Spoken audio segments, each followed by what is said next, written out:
Recording has started. Perfect, thank you. Okay, I am going to share my screen. Okay, so everybody should see the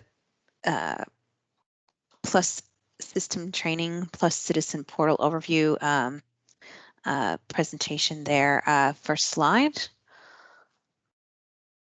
Okay. All right, so just to point out some items before we get started, I want to introduce myself first of all. My name is Kristen Carroll. I will be completing the training for the Plus Citizen Portal overview today. We are going to, we'll probably take attendance today. Do you think, Mara, is that okay to take attendance? So Yes. yeah, okay, great. We'll take attendance, and how we have been taking attendance in our sessions in the last week or so is I'm just going to bring up my Teams screen here now and share it with you. And so in our chat, here's the little comment bubble here, conversation bubble icon here. If you could type your first name and last name and the group or division that you are with, or the yeah, so if you could put that in the chat here down and type a new message, just click in here and then click send, the send icon here, that would be great. Thank you so much, everyone. So as that's coming in, I also want to point out up next to the comment or conversation bubble icon is the raise hand. So if you have questions, you can raise your hand and we'll reach out to you and ask you to let us know what your question might be. Or if you prefer, you can type as you are now your first name and last name there, and the type message in the chat window. You can also type your message, and we'll keep your question, and we'll keep an eye on that as well too as we go through today's session, and we'll answer those for you. Okay. All right. So I see everyone's coming in. Great. Thank you, everyone. All right, so today's session will also be recorded, so it should be made available by tomorrow, I think, at the latest or earliest. So that link to the session, let me just see if that is, was that in the invite? If not, we'll make it available to you. Yeah, it probably wasn't, but we'll make that we will either email or give you access through URL of this in the next day or so. Okay, so just keep an eye out for that for the link to the training video recording. Okay, any questions so far? Okay, so just to kind of give you a heads up on the kind of methodology training procedure I'll be completing today, I'll be showing the PowerPoint presentation, and then as we review bulleted items, when we get to a certain point in the slideshow slides, we will switch over to the Plus user interface, the citizen portal area, to demonstrate those points that we are covering in today's session. Okay. Okay, I'm just going to.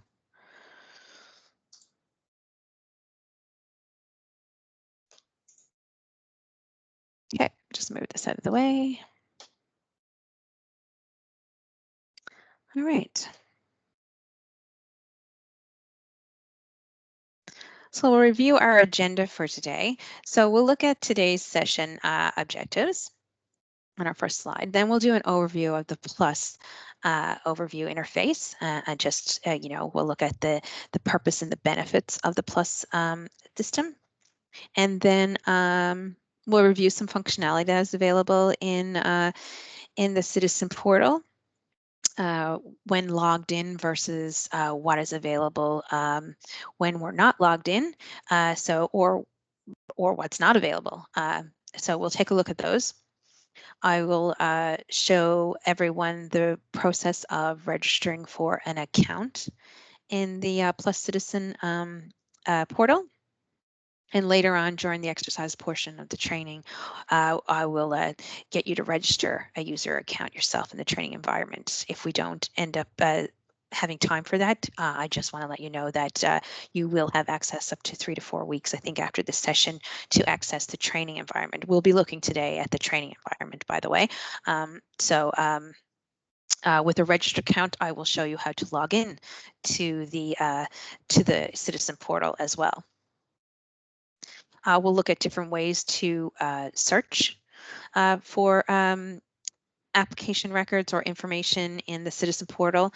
As well as searching will the searching will be part of any exercises or kind of following along and demonstrating those as well too for you.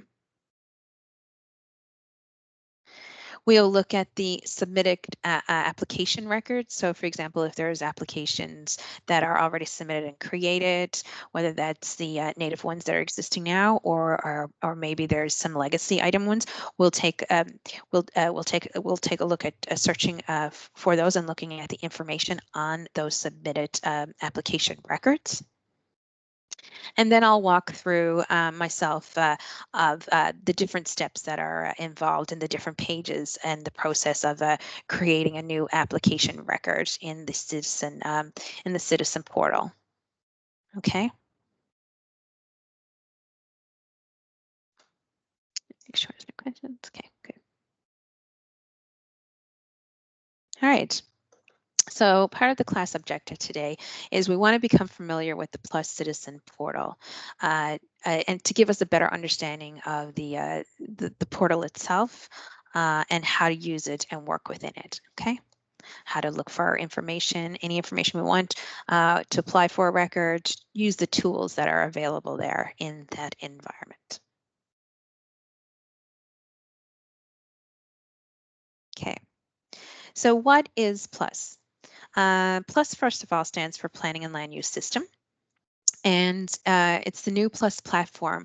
It transfers how the county's planning and land use applications are tracked and processed. So you'd be able to go in and look at that information of where in the life cycle of that application record may be. You'd be able to track the data and information on that through the citizen portal. As mentioned, the customer can create and submit applications online. They can pay fees. If fees are due, that'll show up there. We'll take a look at that. They can track their application statuses. So where that's, if it's in review or if it's just recently submitted, if it's, wherever that status may be for that record itself. They can also receive electronic notifications and be able to conduct searches. So search on information based on record data or specifically, could be address information. We'll take a look at all of that as well too as we go through. Staff will use Plus to review applications, and the public will use it to stay informed about land development activities in the county. So if there's something that's being completed or worked on, it could be, a construction itself, citizens are able to go in and look at information based on that. They could probably put in a parcel number if they know it or address information, and they're able to view that in the Plus system interface. Yes, so launching through a series of 4 releases. There's 4 releases that are being launched. We're actually coming up now on July 1st, I believe, is the second release. That's what's coming up now, July 1st. The benefits of Plus. Plus provides a central platform for customers can access online to complete their zoning, building, plan review and approval, permitting, inspections, and other land development processes. So they're able to all do this in this one area.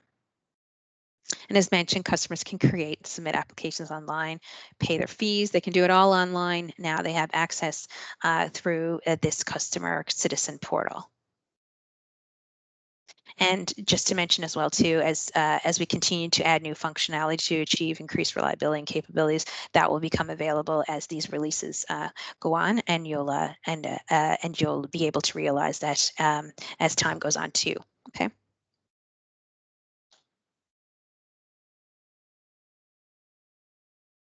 Any questions so far about the overview of the Plus citizen user platform?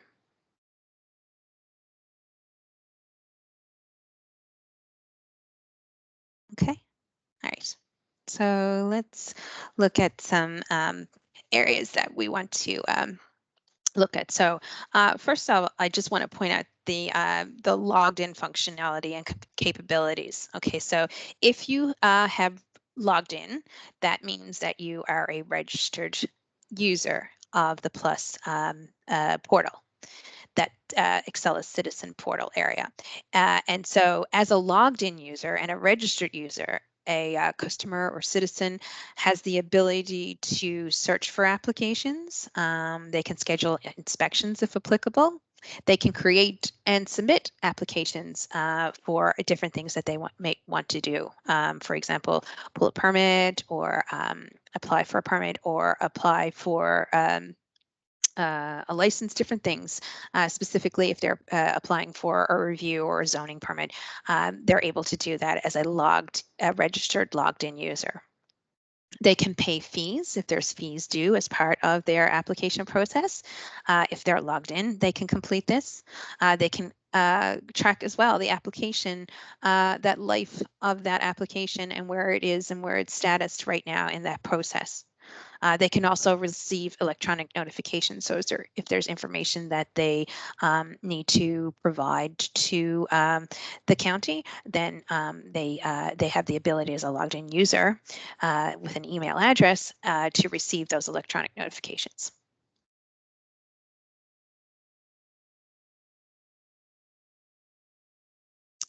In comparison, as a non-logged in user, one can only search applications, possibly schedule inspections if that's applicable, and view some reports, depending on the module that you're a part of.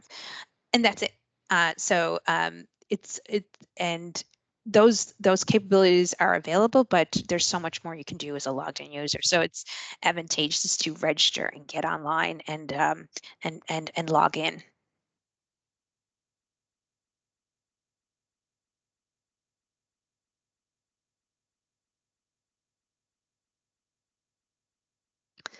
For a registered account, so I'll take you through. Now we'll get ready to switch over to the Plus interface, the customer citizen portal.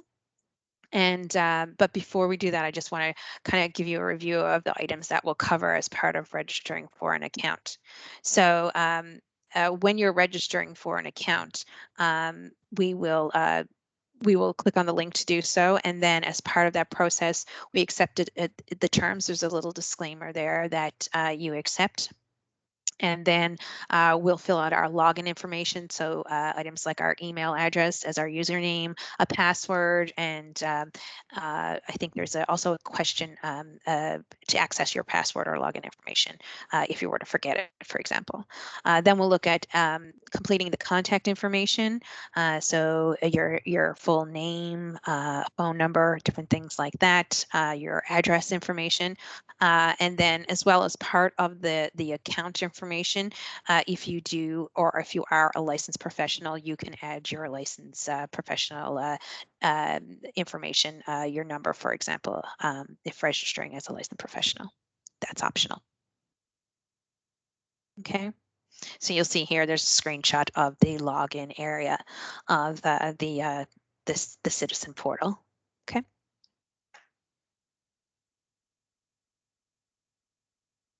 Okay, so let's switch over to the Excella environment here. Okay. All right. So this is the opening, and I'm going to put this, if I don't think anyone's put that in, to clarify the name Plus Planning and Land Use System. Okay. All right. Okay. I'm going to put the URL link here in the chat window if anyone wants to try and access that right now. And this is the training. Yes, so that's the training URL to the citizen portal, the plus, Fairfax Plus interface.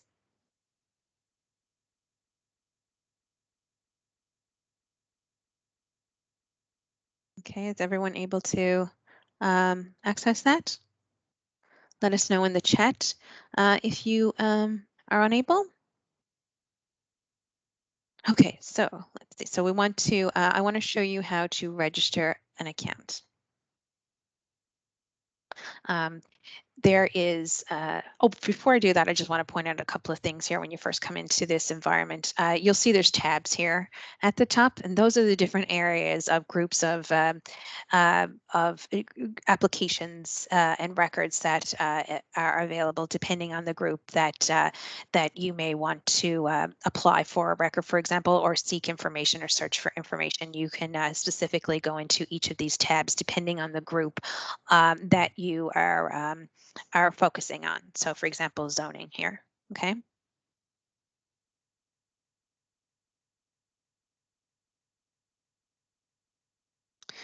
So as a non-logged in user, I'm able to search for records, but you'll notice, and when we get into it, I'm not able to create yet because I'm not logged in, okay? All right, so I'm going to click back to the home page. All right. So to register for an account, on the home pages, there's a register for an account link up here, but as well here too, underneath the login screen here, if I am a new user, I can also click the link right here to register for an account.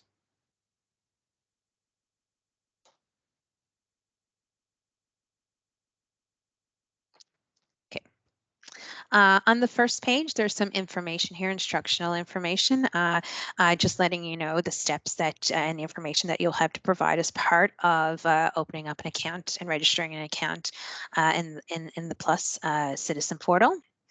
Below, as part of that first step, there's a disclaimer here for information for applications, and just letting you know just different disclaimer information about the portal itself.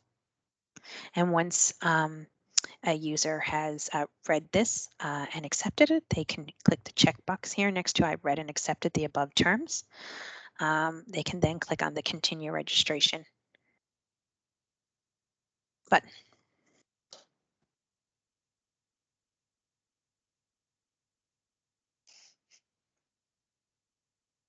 Okay.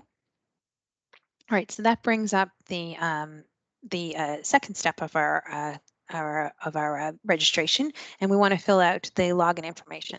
I already have a login created, but I'm going to go through the different screens here to show you how that is completed. Okay, so you do have to have an email.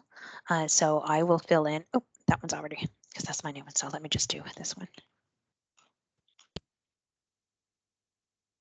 Okay, I think that one is. Use that one. Let's do a CA for Canada. Okay.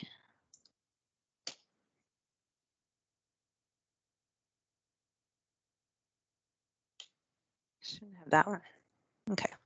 Oh, that's what it is.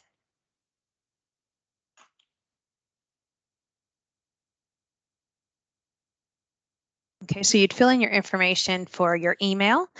This email is used as part of your login username, as well as this is the contact information if the county needs to contact you or send you email notifications or electronic notifications.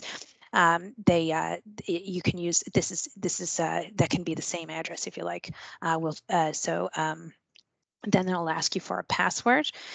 You'll see as well too here. There's little helper text items underneath the question mark icon, and I'm not sure if you can see that very clearly, but it just lets you know information about the field that you're filling out. So for example, the password, it does have to be 8 to 20 characters. So you would fill in that information. And it just shows it as if you want to show that as you're typing it out, you can click on the I here icon, and it'll show you the start of your password there, so you can see what you're typing.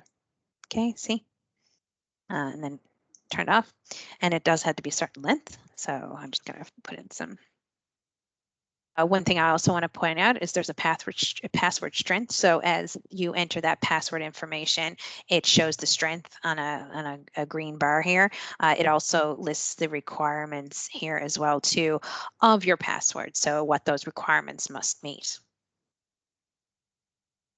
So, for example, the minimum characters, the uppercase letters, numbers, and must contain. Yeah, they're actually must not contain the following: your user ID, for example. Okay.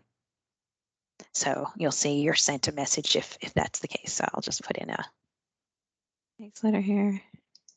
That should go away. So it tells me that it's strong, and then I retype that password in again. Okay.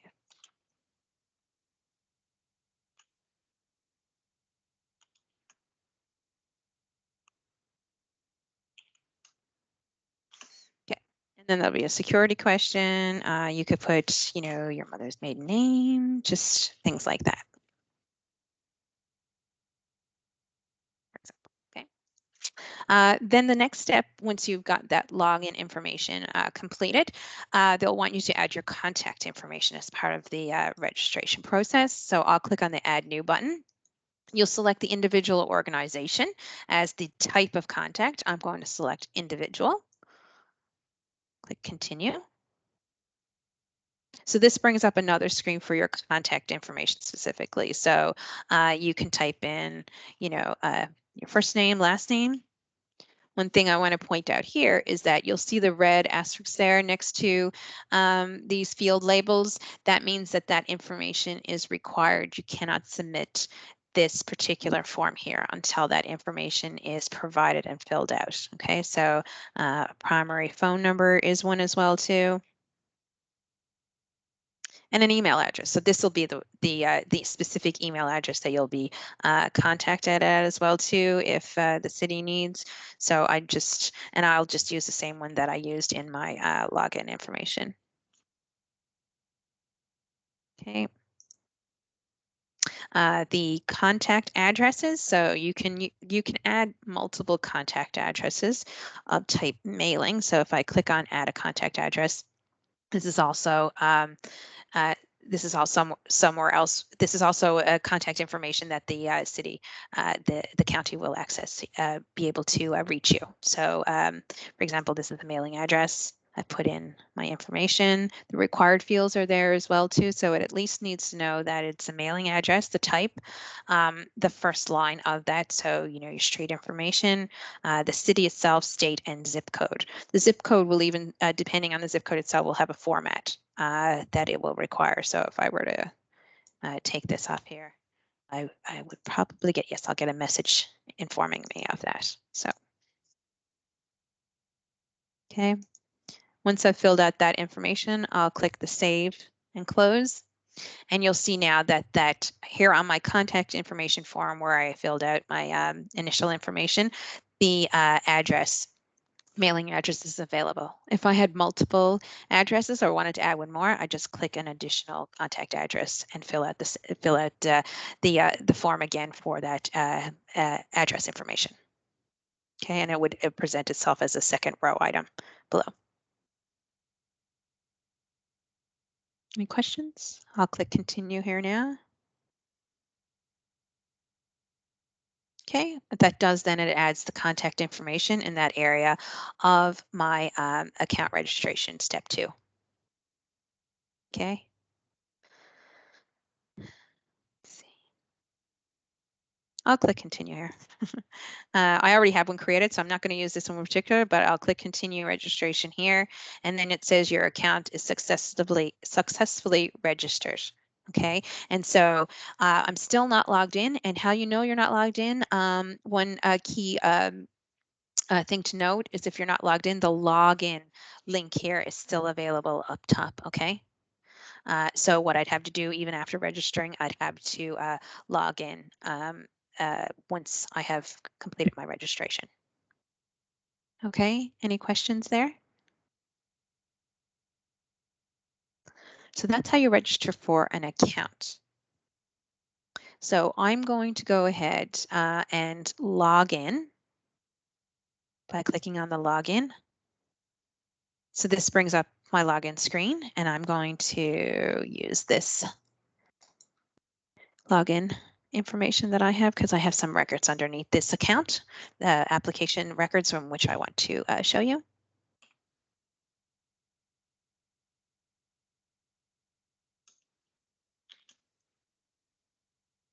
Again, you have the eye here, which you're able to see what you typed in. Okay, so this is the logged in area.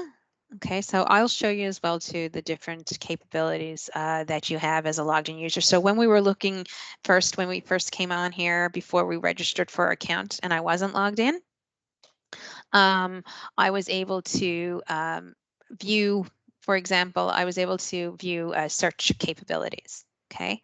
Let me just log out here again and show you another.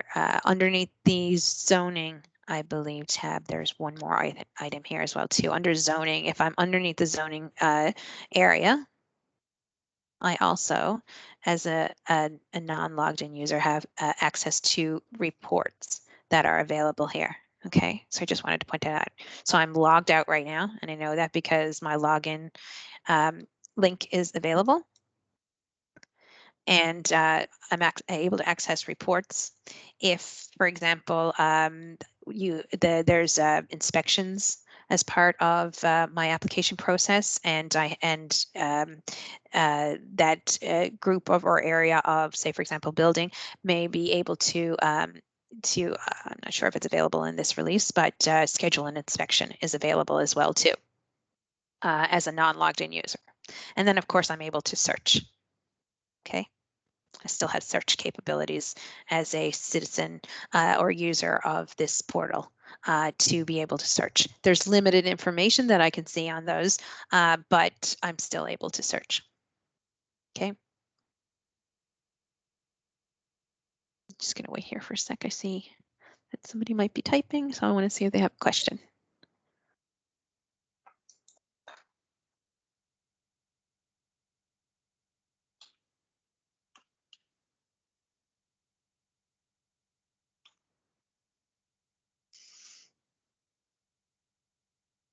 Is the building tab going to be available July 1st?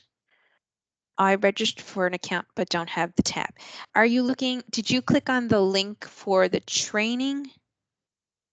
Or are you in the live the production site? So to tell the difference, you'll see right here, it'll say plus TRNG. If building is not available right there, I'm just wondering if you may be in the production environment instead of the training. I must be in the other one. I don't have the training one up. Okay, so the link for the training is there in the chat window. I posted around 1.192, but I'll copy and paste this and put it as the last item again here. Let's see. I actually. Just so everyone knows, the training environment link that Kristen sent is just that. It's a training environment, so you can create an account and submit applications and play around with the system. And it's not the real live system, which might be what you're in, Monica, which only has what's live now. So if you continued with zoning, you'd probably only see pre-apps, but on this training environment, you'll be able to see all the records that we're going live with on July 1, like rezoning, special exception, special permit. So feel free to use that link and apply, and you can use the same, or create an account, and you can use the same account information. And just know that if this is your first time creating one in this training environment, when you go to the live environment, you'll have to create another one because they're separate. Yes. Okay. Thank you. Yeah. Yes. Thanks, Daniel. Thanks, Monica.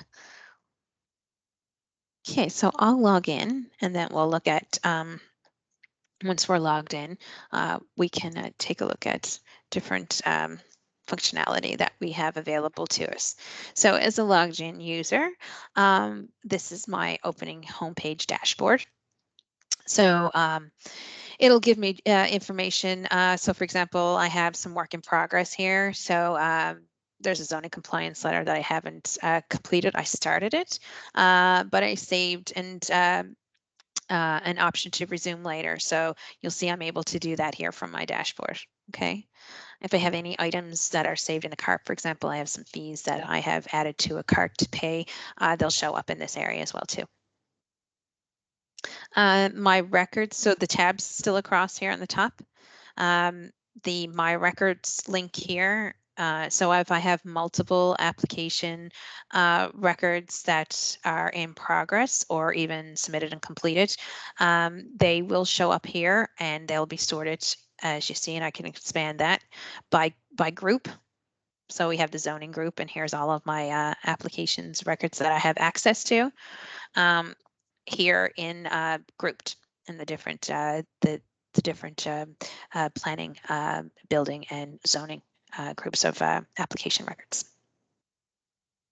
And I'm able to click on each of these as I am in different record list areas of the portal.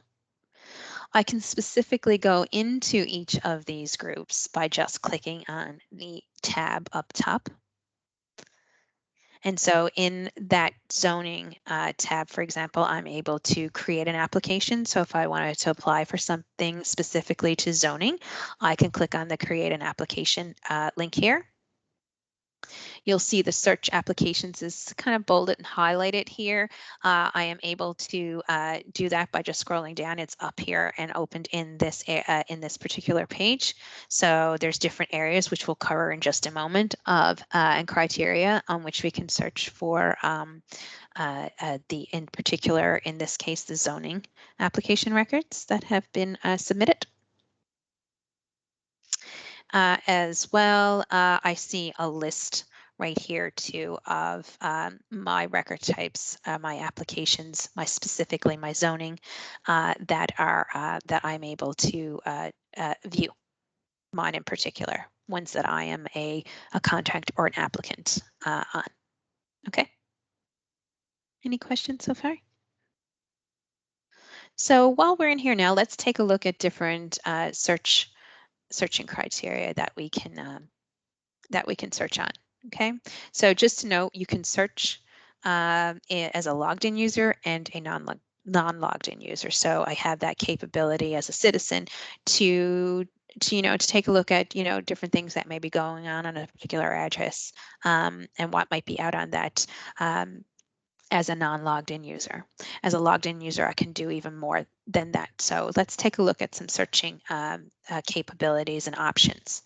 So one thing we're going to take a look at is the native and legacy converted records.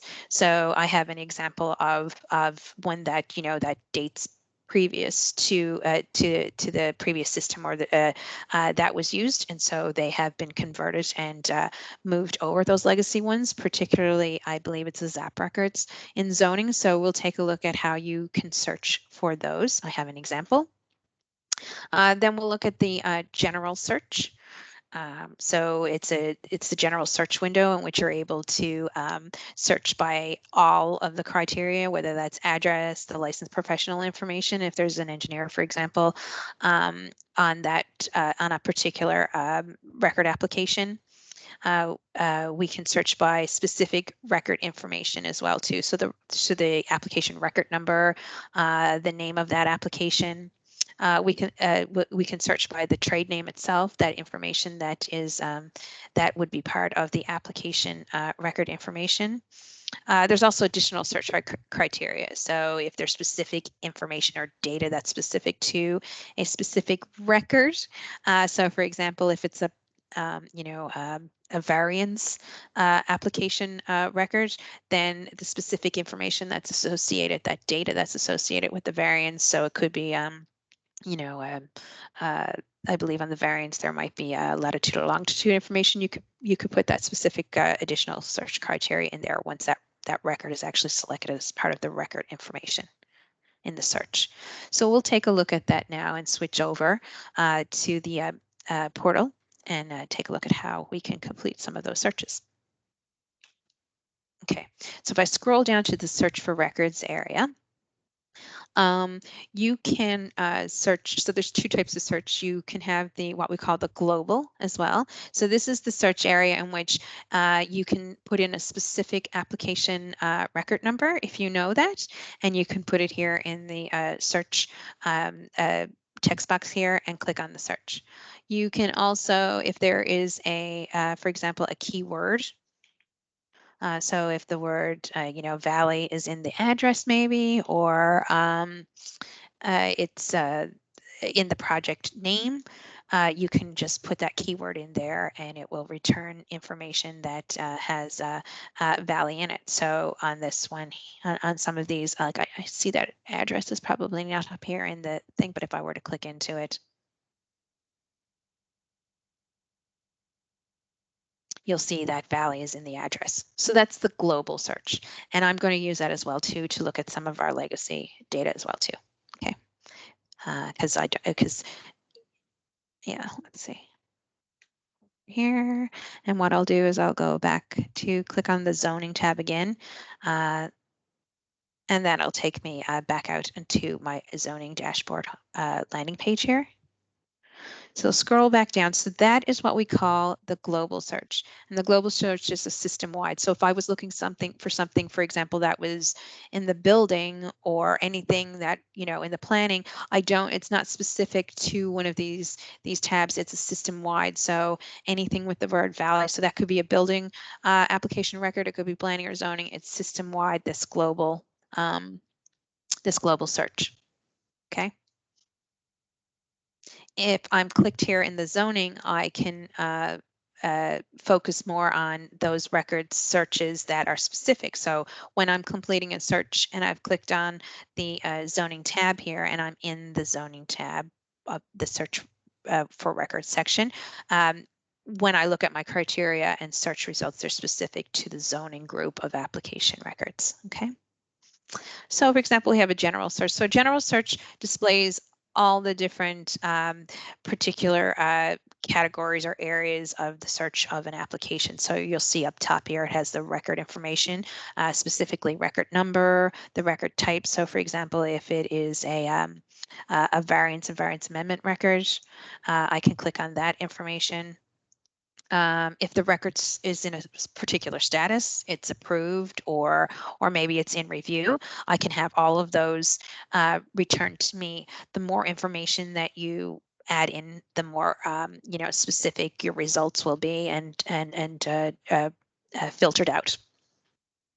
You can also, so by address information here, in particular in zoning, they have the parcel ID here for searching on. They also have your street number. So for example, you can also put in, if there's a street, you're looking at a range of addresses on a street, you can enter that information and it'll come back with anything that may be taken out or anything that's applied for on those that particular address or street. Okay.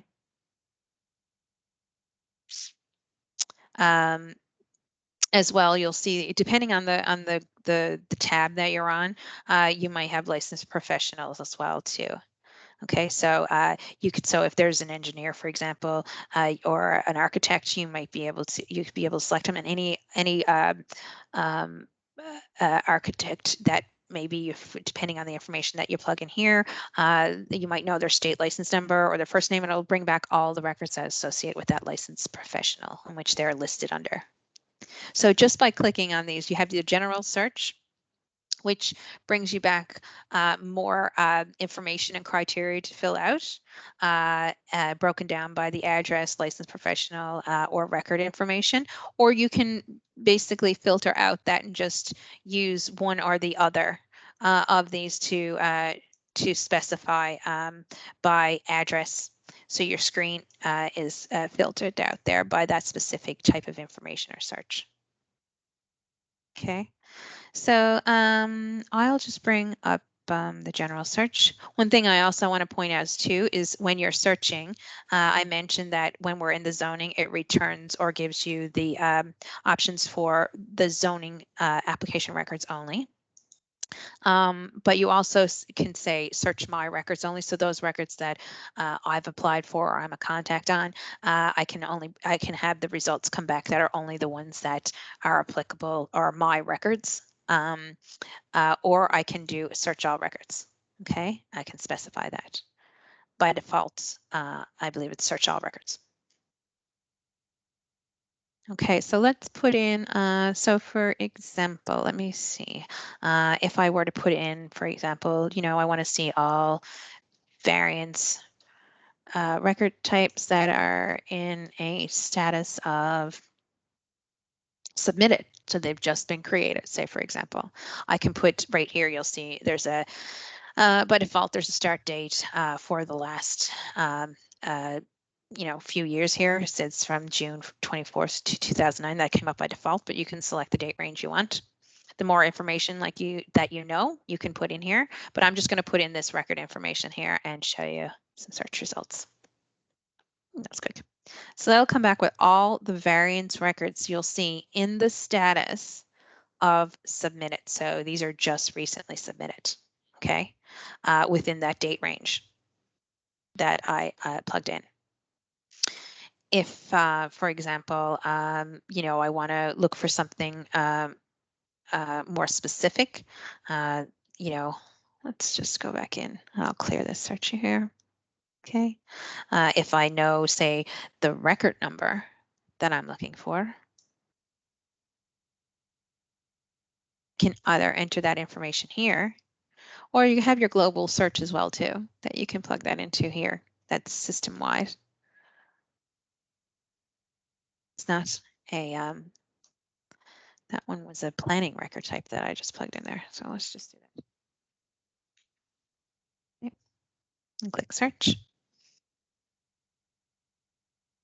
And that brings me back the specific record and opens it up into the record that I was looking for. Before, you get a list of results that, that is a broader search. And so I'm able to select from that broader result list. When I have the specific information like a record type number, the application number, it brings me back the record details information page. Okay, and we're going to go in and take a look at that in just a moment.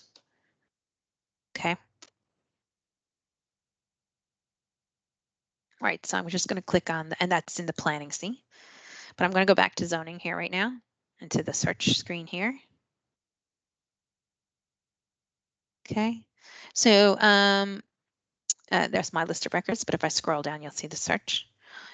If I wanted to search by street name, I could as well too. So for example, if I know specific information, so I think, oops.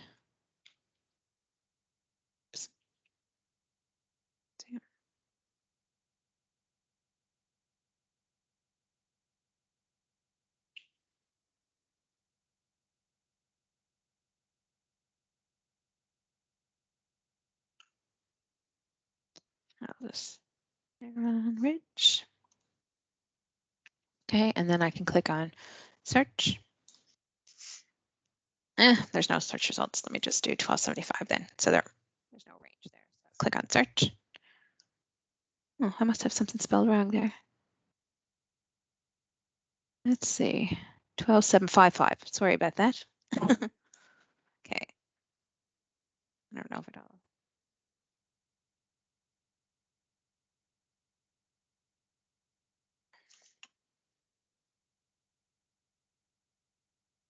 And it'll bring back all of those records. For the most part, you'll see the address is 12755.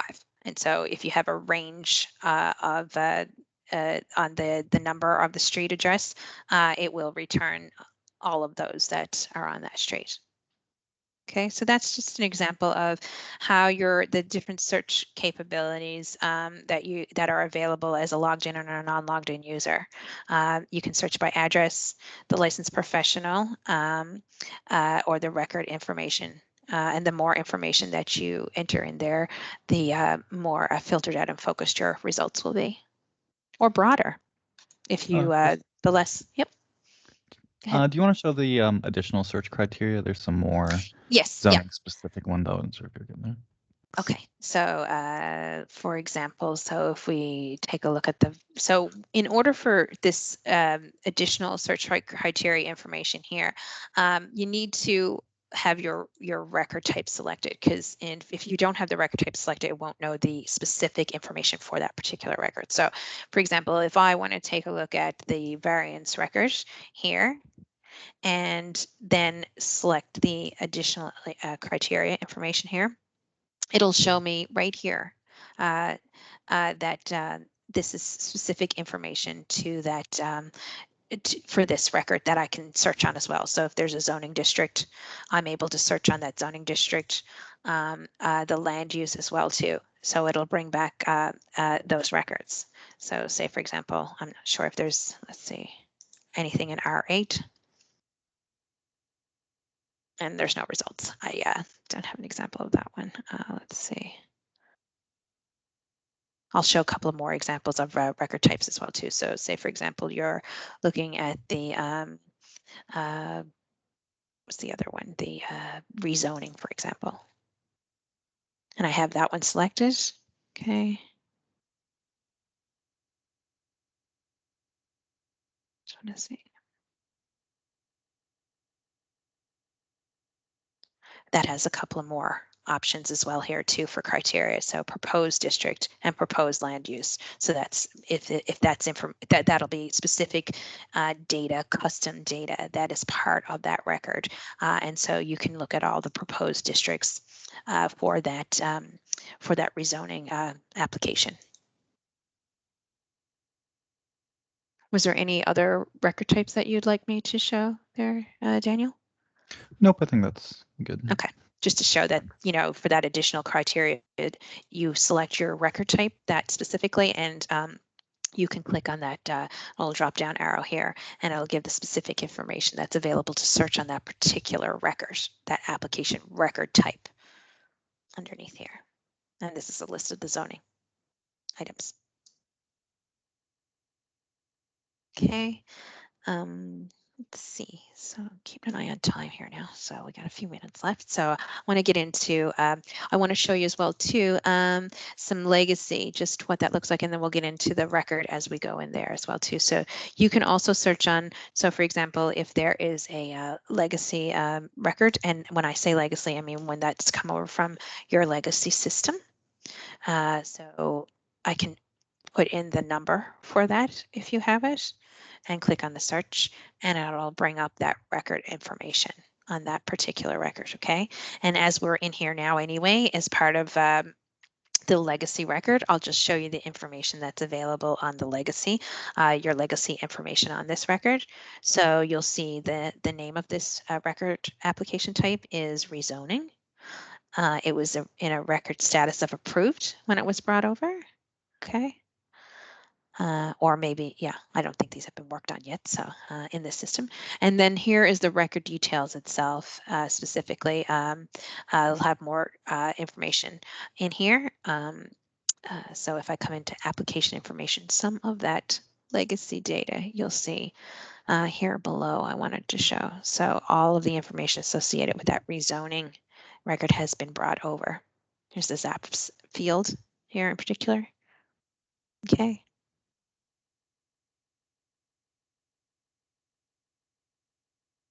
Okay, so that's, you're able to find that record, application record legacy information here in the, just by searching for that number in particular, or maybe you can search in a date range as well too, and they will be available. So if I look for something, you'll see there's a date number here, 2009. So if you look in a date range for records that are under 2009, anything that has a 2009, for example, more than likely will be legacy information, as the others will have 2021 on them.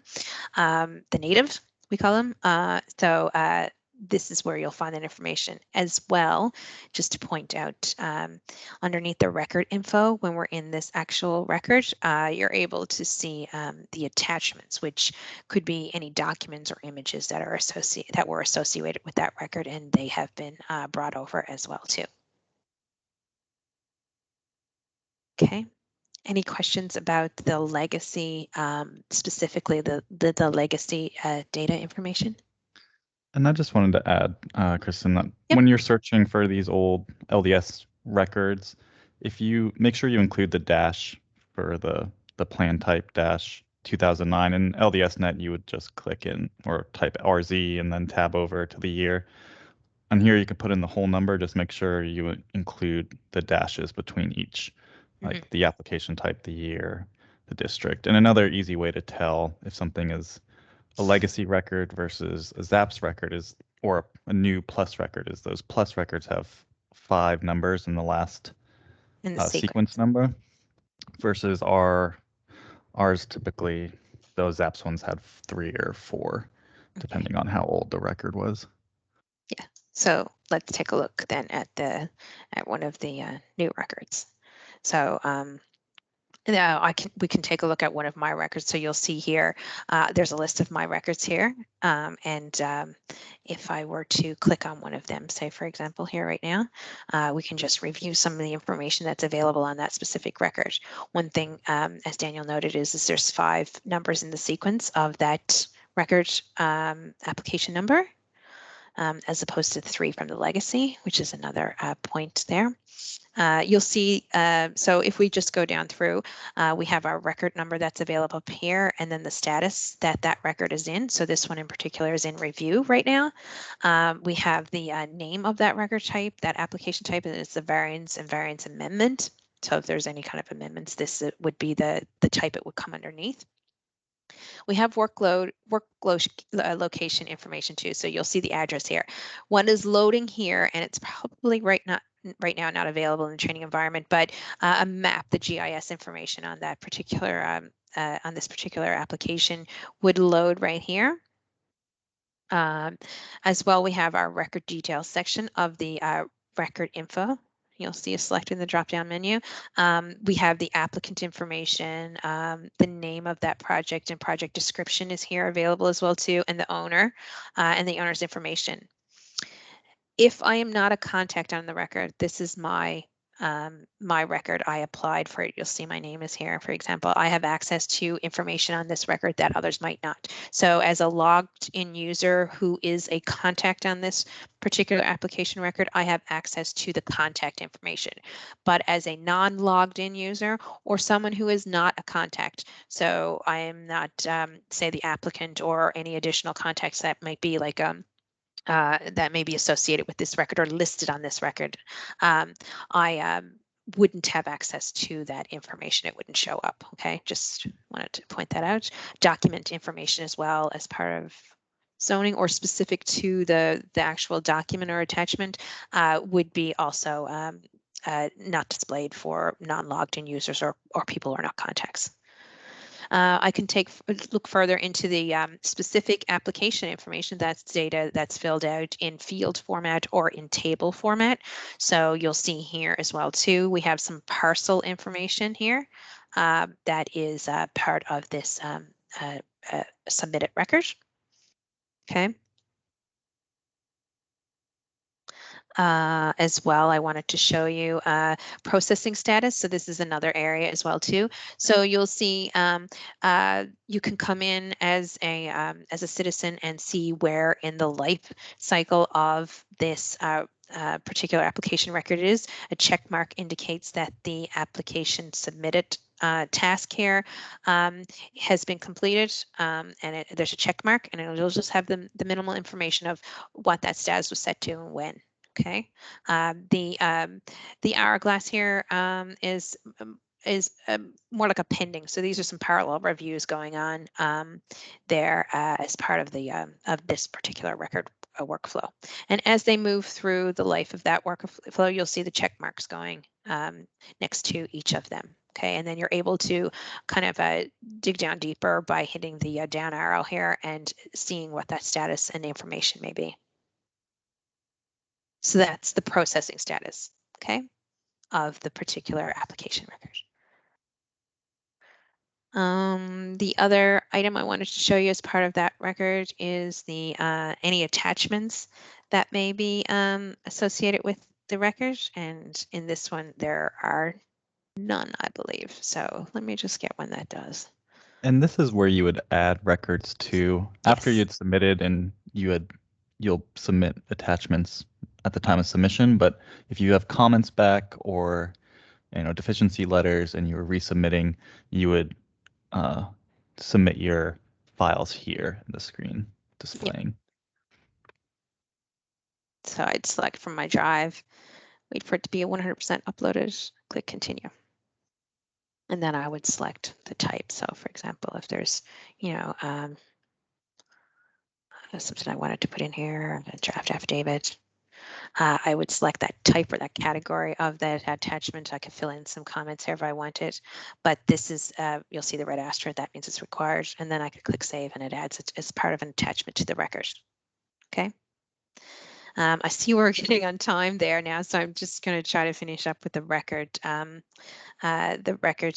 information here as well too. If there's any payments or fees that are due or have been completed or are paid for on this this application record, I'm able to see that underneath the payment information. Okay, so you'll see here, for example, as a person who's a contact on this record, I'm able to view the details of that invoice.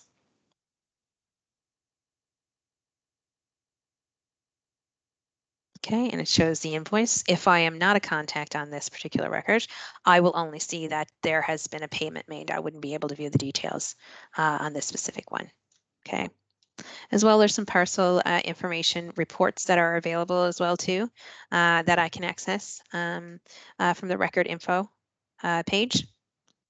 I just wanted to point that out too. Okay, so so we were able to look at the record info. What we weren't able to get to today was we didn't get to create a new record, but we do have that available in the job aids, I believe. So I encourage you to get online, but there will be, so we'll take a look. We do have some recordings where we have completed that, so we will make those available as well too. So in that order, what we do is we just take you through how an application is completed. But we don't have time for that today. So what we'll do is we'll send out a link as well too with that available. I believe what I wanted to especially get to today was the ability to log in, register an account, so and then search for the information for records, as well as the information on how you view that information on those specific submitted records. Let's see, so I just wanted to also put up this slide here before we finish for today. So if you need more help, please visit the Fairfax County website here for PLUS. I'll leave this up so you can take a look at it, or if you want to take a screenshot of it. This PowerPoint presentation is also with this slide, actually is available in the invite. Let's see what else. If you want to complete any of the items that we did today, the training environment with the link to the training environment, which is in the chat right now, if you want to grab that, is available for up to 3 to 4 weeks. So you can go in and play around and complete some of those things. Like I encourage you to create and register an account in the training environment. So as Daniel had pointed out, if we create it in there, it's not something that you would be available in the. You'd have to create that again in the live production site. So this is for kind of training and playing around in as well. Get in there and search as well too, and look for the different records that and how to do that, and as well try creating an application and by just going in here. I'll just quickly show you that so you know where to access it. So you can access it from the homepage or within the tab group you're in as a logged in user. There's a create application here, and that'll take you through the different steps of a particular record that you may want to create. Okay, there's a disclaimer. And then you can continue, select the record you want, and then go through the different pages of filling out that information. Sorry, didn't get to that today. We kind of ran out of time. There's a lot of information to cover, but again, we'll have a video available where that is included. Okay, any questions?